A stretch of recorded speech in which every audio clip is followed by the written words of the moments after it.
Welcome to day 2 of the cross-section lesson. For my AB students, this is the last one of the year for you. So congrats. We've got 2 questions, number 4 and 5. Both are FRQ style. All right, let's try it out. Number 4 is like a trip through Unit 7, starting with finding the area of region S, which is bounded by a line and a parabola. The most important thing is to have a super accurate drawing, a super accurate graph, I should say, which I happen to have right here. Oh yeah, very nice. Okay. As you can see, the points of intersection are -2, 3, and 5, -1/2. Therefore, the area is going to be top minus bottom. In this case, that's going to be red line minus blue parabola.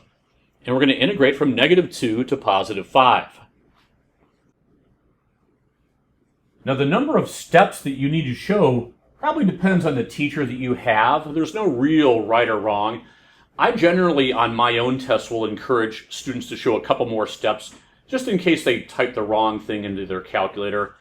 But truly, on a standardized test where time is an issue, you probably want to just go right to the calculator immediately. I will show a couple steps, however, starting with a distributive property here and a combining of like terms. So in descending order, that's going to make -1/2x squared. I see plus 2x, but then we're taking away a half x, so that'll be plus 1.5x. And then I also see a plus 3 at the end, but also a plus 2 in the beginning, so that's plus 5. Okay, that's what we're going to integrate. And what the heck, just to be safe, again, if you're in a time crunch, don't do this, but I want to show that I can integrate just in case there's partial credit attached to that. Up by a power, divide by the new power. So, you're looking at -1/6x to the third, plus, let's see, up by a power, that's going to be squared. So we're looking at 3/4 x squared plus 5x. We're going to take that from -2 to +5. At this point, you absolutely want to put it into your calculator, and so I will. And you get 28.583 repeating. Again, you can just say 583, that's fine. Or you can use the exact fraction 343/12. That's the area of that yellow region. It's about 28, 29 blocks if you were to count them up. Seems reasonable. All right, part B,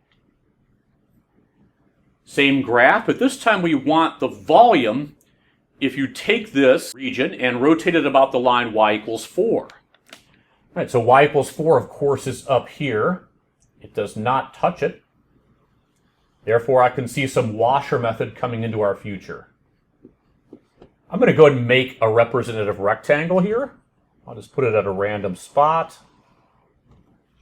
And I'll label it. All right, you can see what's going to happen as we go around the axis of revolution. In this case, y = 4. Probably go off the page slightly.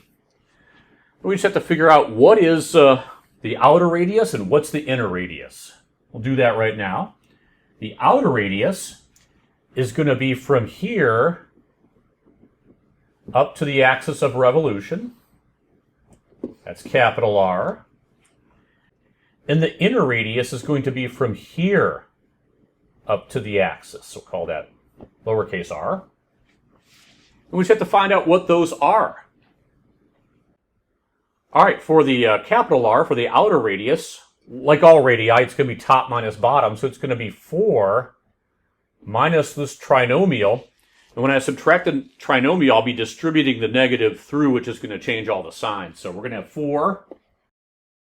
I'll just change all 3 of these signs on the fly if that's cool. So -1/2x squared plus 2x plus 3. You know what? I see 4 plus 3. I'm going to turn that into a 7, to plus 7. I'll put that at the end. And their inner radius is going to be top minus bottom again, so it's going to be this line, negative 1/2 x plus 2, minus the blue curve. And again, that minus sign will be distributed, so I'm going to change all the signs as I write.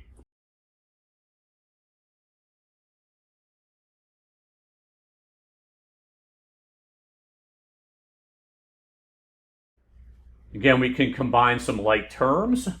That's going to give us the negative 1/2 x squared plus 3/2 x plus 5. All right, cool. I'll just replace the longer one with the simplified term. All right, find the volume. Well, here we go. The volume is going to be pi. We're still integrating from -2 to 5. It's still the x limits.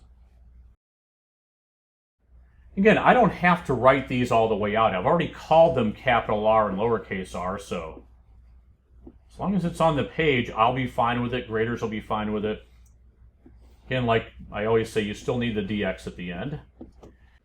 And at this point, you're going to go directly to the calculator. Don't even fool around. Get an answer. You can either leave the pi as a pi, or you can multiply it through and get an answer that way as well. Let's see what I come up with. All right, it comes out to that. Again, you can write it as 217.291 pi or 217.292 pi. You can leave it super exact like that. You can turn it into a fraction, which personally I think is pretty impressive. Or, as I mentioned, you can multiply the pi through, and that'll be 682.641 or 682.642. Either one is acceptable. Okay, that's part B, volumes of revolution. And that leads us finally to 4C, cross sections. Okay, you can imagine that we have this yellow base, and out of the base pops these semicircles. The semicircles are all perpendicular to the x-axis. And this particular semicircle, I'm just going to make a random one, pops up, kind of like so. And its neighbors are all popping up, and together they all make a 3D shape. Almost looks like a dome, strangely shaped dome. We want to find its volume. But this is not a volume of revolution. We're not going around an axis or any sort of line. It's just 3D already. Find it. Well, again, we're going to still integrate. We're still going from -2 to +5. It's going to be dx way at the end. We have to integrate the area of a semicircle, which of course is 1/2 pi radius squared. And that'll be dx. I'm going to leave a lot of room for the dx. And the reason why is I'm going to get rid of the r for radius. We'll figure out what the radius is. And then we'll square it. And of course, to find this distance, you're going to go top minus bottom. I feel like we've done this already once, but we'll do it again. So it's going to be -1/2 x plus 2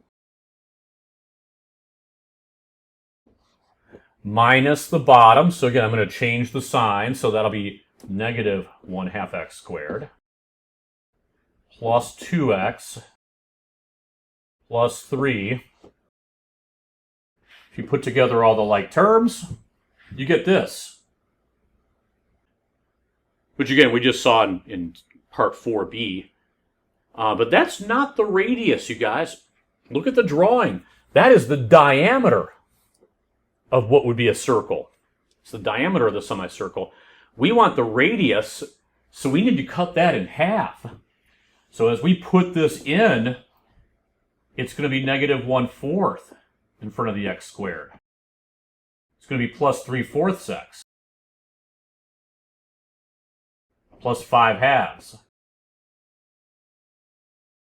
If you forget to cut it in half, your answer is going to be off by a factor of 4 because you're going to be squaring that mistake. All right, so now we have it correct. Now it's simply time to get into the calculator and find the answer, and we'll be done with number 4. And here are our two answers. The first is actually 17.50729 pi, so I just truncated that, rounded it to 3 places. That's fine. or 55.0008. It's actually 000778888. It's kind of a cool answer. That's going to be 55.000 or 55.001. That 8 will round it off to 0.001. Please don't say 55, because that's not rounded to 3 places. That would be marked incorrect. And that would be a shame because you had it right. Okay, that's number 4. One more to go, and we'll be done with cross sections and actually done with the AB portion of the class. Here's the final question. Number 5, parts A and B. Again, this appeared recently as an FRQ. I've changed it a bit and made it my own. You've got this funnel. Notice it's a funnel, not a cone, so we don't want to use the cone formula from geometry. Cones have sides that are straight. They don't have that curvature to them. And also, too, the cone wouldn't leak out the bottom where the funnel is designed to, so not quite the same shape.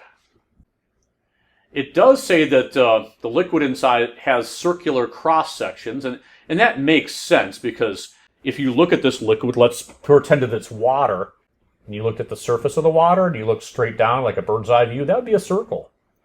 You can see the radius there, and you can see the height. The directions say both the radius and the height are measured in inches. And this is kind of nice. They gave you an equation for the radius based on the height. That's going to help us eliminate a variable, which is always good. We want to find the funnel's volume. Well, really, all the funnel's volume is, it's a bunch of small circles here at the bottom, and the circles get larger, larger, larger. Finally, we have the circle I already have. And the biggest circle is right at the top, right at the rim. And if you add all those circles up, boy, I just said add up a bunch of tiny circles. Adding a bunch of tiny anythings is integration. And we're going to integrate from 0 to 10 because the problem says that the inside of the funnel it has a height of 10 inches. Okay, so that's h. And actually, the circles that are the cross sections, I know the area of a circle is pi times radius squared. So when I bring this radius in, I'm going to have to square it. And of course that's dh. I know it's dh because I have h's in the radicand, and also the 0 and the 10 are h limits. That's the height going up to 10 inches. So we just have to integrate that. Now we can do it by calculator. I know that College Board, when they had a similar question to this, they made it a non-calculator problem, but their numbers were a little nicer than mine. They took the time to really, really make it so that you could do it by hand. Mine can be done by hand, but it's a little uglier, so I'm going to let you use technology. Just realize that you should be able to do it without as well. Okay? So I'll start the first few steps without, and then we're going to grab the calculators. Okay, volume is, let's kick out the pi. And while we're at it, this 1/4 is going to get squared. That'll be 1/16. Let's kick that out as well. So we have a 1/16 pi out front. I'll call that pi over 16. That'll just create less chaos on the inside here of the radical. I'm sorry, of the integral. Now we're just taking the 2 plus h squared and squaring it. Again, I'm going to do one more step by hand, and at that point, I'm going to grab my calculator and integrate it. Volume is pi over 16 out front, just sort of waiting patiently to be included. Let's integrate, so we're going to have 4h plus 4/3 h cubed plus 1/5 h to the 5th. Okay, now really putting the 10 in wouldn't be too bad. You know, even 10 to the 3rd is 1,000. 10 to the 5th is 100,000, but let's go with the calculator. Pi over 16 will wait out front one more time. We're going to figure out what the bracket is, and we'll combine it into a beautiful answer. Okay, that got real ugly real quickly. Let's go ahead and multiply that bracket by pi over 16. And that's going to give us our final answer. I'm not going to include the pi in it. 4,196.644.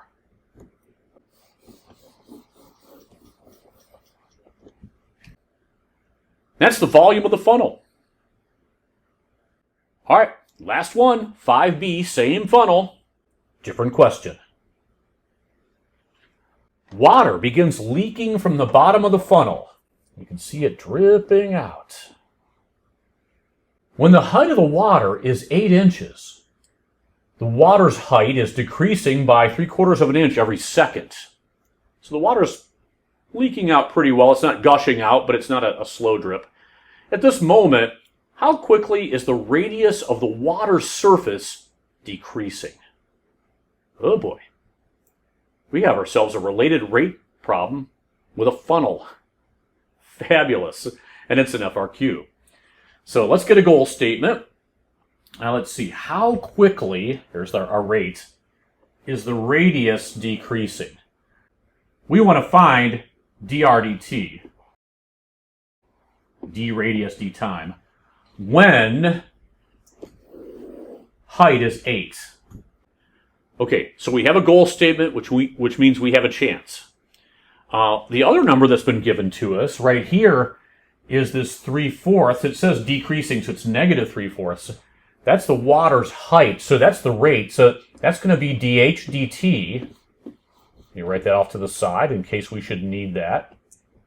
Usually if we're given something, it's useful. Okay, let's go for it. We have an equation. Let's use it and just see what we can do with some calculus.